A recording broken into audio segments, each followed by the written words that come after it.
let's start with April 3rd, 1989. Oh, it's a long time ago. Yes, it was 34 years ago last night. One of the greatest nights of my life. You want to talk about how great a weekend you had sports? April 3rd, 1989, the night that I ran across the campus at the great University of Michigan trying to, because I drew the short straw to close down and wrap up the coverage of the Michigan Daily, the student newspaper, the student publication.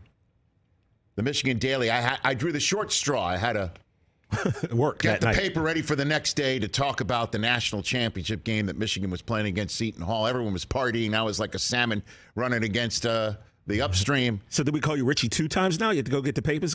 I did it that night. I had to create the papers. But on that night, it was incredible. Steve Fisher, who had just gotten the job because Bill Frieder said he was leaving Michigan to go coach Arizona State, and Bo Schembechler said, I'm going to have a Michigan man coach a Michigan team, and turned to Steve Fisher. They, as they said that night, shocked the world and beat, sorry, Mike Del Tufo, your Seton Hall Pirates, but don't worry, this has a happy ending on the sports front for you, sir. For me, in theory. Okay, in theory. But on that night, Steve Fisher and Michigan cut down the nets, beating Seton Hall in Seattle that night, and Brian Dutcher was an assistant coach for Steve Fisher on that night. And look who was there on April 3rd, 2023, last night in the national championship game, again, this time as head coach of the San Diego State Aztecs, Brian Dutcher. All he had to do was beat UConn and its stout team, head coached by a guy who 2 years after Seton Hall had that difficult, gutting loss of a national championship night, the head coach, P.J. Carlesimo, put on the floor a team whose point guard was named Danny Hurley. Yeah. And at the time, he was known as the younger brother of Bobby Hurley, who was killing it for Duke at the time. 2-time champ. And Dan Hurley was the point guard for P.J. Carlesimo's 3 final seasons at Seton Hall. And he played 5 years. He had a redshirt year. He played 5 years at Seton Hall, Dan Hurley. And then after his playing career was over, he followed suit of not just P.J. Carlesimo, but his Hall of Fame father, a Hall of Fame high school coach, father, Bob Hurley, who was, as you know, Mike, a legend in New Jersey. The recruits were coming out of that school. And Dan Hurley took over St. Benedict's Prep in New Jersey and crushed it there to the point where college came calling. And his first stop was P.J. Carlesimo's old haunt in my hometown of Staten Island, New York, Wagner College, or as we call it back home, Wagner. Yes. Wagner College. And Dan Hurley performed well enough there as coach that Rhode Island came knocking. The old Big East, right? Yep. And he was there for a few years. And while he was at Rhode Island, UConn won a national title out of nowhere in 2014 with a former UConn player, Kevin Ollie, who in 2018, out of the blue, as far as I was concerned, sitting here on this set, suddenly got axed in an NCAA investigation. UConn says adios to one of its most decorated players and coaches and turned to Dan Hurley, who last night took a team on the floor after rampaging its way to the national championship game out of the blue as a 4 seed and took on none other than San Diego State's Brian Dutcher in a mat contest on the floor in Houston, where it was a brawl because that's the way UConn plays basketball. and they mauled San Diego State. And they were too long for San Diego State. And every single time San Diego State had the ball underneath the basket, they had to alter a shot or couldn't even get a shot off. And part of the reason why is to go along with a kid from El Paso, Texas, and Tristan Newton, and a kid from Amsterdam, New York, and Andre Jackson Jr., and a kid from the Mid-Atlantic, Jordan Hawkins, who happens to be Angel Reese's cousin. They had a kid from Mali named Adama Sanogo, who is just a revelation under Dan Hurley's tutelage.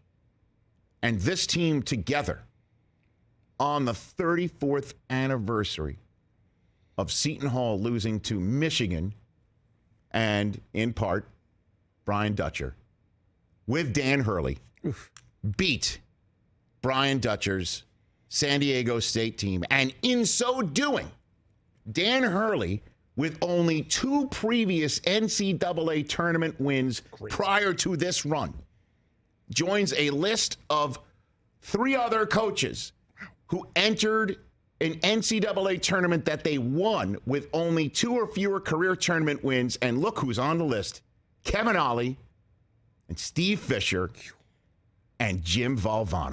Wow. You can't make it up. That's an amazing story, man. And UConn, Suze, when we first met in the newsroom at the Worldwide Leader in Sports in 1996. Nope. 7. Yep. Thank you.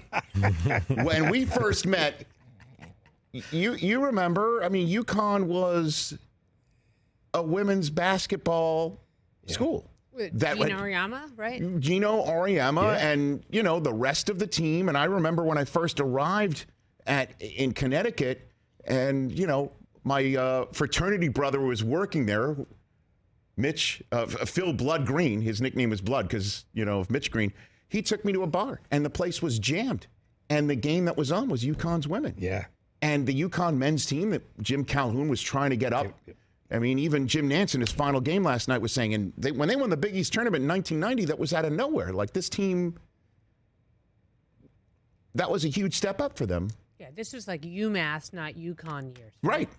Yeah, when Marcus Camby, damn it, and John Calipari, who was making a name for himself just up the road from the Worldwide Leader. And this team now has not 1, not 2, not 3, not 4, but 5 men's national championships since 1999 now. And they are, you got to throw it in there, a blue blood of men's college basketball. They now have as many all-time national championships on the men's side as Indiana and Duke, and 1 behind North Carolina. Oof. And 3 behind Kentucky, and obviously we're all still chasing UCLA thanks to the Wooden years, but go figure. And it's funny. You're a Georgetown fan, TJ. You hate UConn. I do, Brockman, who's not here today, you know, Syracuse guy, he hates UConn. I don't know. I mean, I'm a St. John's guy. UConn never rubbed me the wrong way. I mean, Seton Hall, I just... The mall. They played in the mall. It's before they built their new Palace and Stores, right? Yes. Where the Whalers played? They played in the mall. When we play in Seton Hall, we go up and play with them. Oh, my. It's truly unbelievable what this has turned into. Yeah. I mean... Yeah. It's amazing. And so you got to give it up. Got to give it up. And Sanogo has got 2 years of eligibility left if he wants to keep playing. But every other most outstanding player that UConn has, 4 other ones, as we know, they all left as soon as they won it for the NBA. And the names are familiar. Rip Hamilton, Mecca Okafor, Kemba Walker, and Shabazz Napier. They all said adios.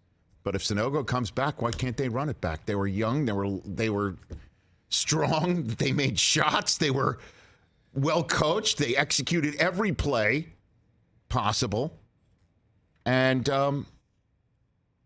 we're clearly underseeded as a 4 seed. Clearly underseeded as a 4 seed.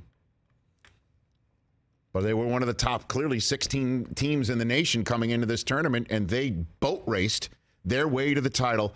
as they had the fourth largest average margin of victory since the tournament expanded to 64 teams in 1985. Catch the Rich Eisen Show every single day on the Roku channel, 12 to 3 Eastern, for free.